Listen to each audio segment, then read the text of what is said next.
이번에는 검찰 취재 기자를 연결하겠습니다. 검찰 입장은 어떻게 나오고 있는지 궁금하죠. 한민영 기자, 이명박 전 대통령이 이번 검찰 수사에 대해서 자신을 목표로 당초부터 시작한 것이다 이렇게 말했습니다. 검찰 수뇌부도 물론 생방송으로 이 장면을 지켜봤을 텐데 어떤 입장들이 나오고 있습니까? 네, 이명박 전 대통령의 입장 발표가 끝난 뒤 취재진이 문무일 검찰총장을 만났습니다.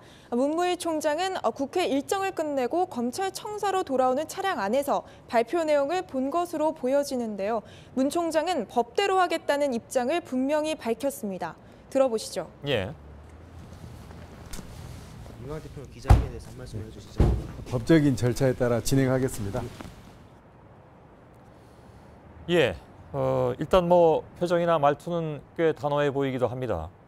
근데 법적 절차를 따르겠다고 하면 이제 좌고우면하지 않고 드러나는 모든 혐의에 대해서 수사를 하겠다 이렇게 들리기도 하는데 여기는 물론 이제 이 전 대통령 본인도 예외가 될 수가 없겠죠. 직접 수사를 진행하는 수사팀의 입장도 마찬가지로 나왔습니까? 네, 우선 검찰은 이명박 전 대통령의 주장처럼 이번 수사가 기획수사나 표적수사가 아니라는 점을 분명히 밝혔습니다. 어떠한 목표나 방향을 갖고 수사를 하고 있지도 않고 또 그렇게 시작된 수사도 아니라는 겁니다. 서울중앙지검 첨단범죄수사 1부의 경우 이 다스가 BBK로부터 투자금 140억 원을 회수하는 과정에서 이명박 전 대통령이 직권을 남용해 외교부와 청와대를 동원해서 이 돈을 회수했다는 의혹에 대해 수사 중입니다. 그런데 이 사건은 다스로 인해 피해를 본 피해자들이 직접 이명박 전 대통령을 고발하면서 시작된 사건입니다. 특수 2부가 수사해서 이명박 전 대통령의 집사 김백준 전 기획관까지 구속된 국정원 특수활동비 사건 역시 박근혜 정부 청와대의 특활비 뇌물수수 사건을 수사하는 과정에서 관련 단서가 포착돼 결국 이명박 정부 청와대까지 확산이 된 겁니다. 이런데도 짜맞추기 수사라고 주장하는 건 본질을 호도하는 발언이라는 입장인데요. 검찰은 사안이 예민한 만큼 차분하게 그러나 정석대로 수사하고 있다고 강조했습니다. 예.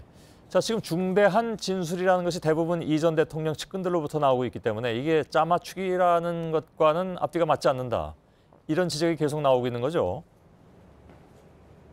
네, 다스의 실소유주 수사를 보면요. 이 김성우 전 다스 사장과 권모 전 전무 등 이명박 전 대통령과 현대건설 시절부터 함께 일했던 최측근들이 이 검찰의 자수서까지 들고 나와 설립 단계부터 이 전 대통령이 지휘했다고 털어놓고 있습니다. 검찰이 측근들에 대해 먼지털이식 수사를 하고 있는 것이 아니라 측근들의 자발적인 진술로 이 수사가 생물처럼 살아 움직이고 있는 건데요.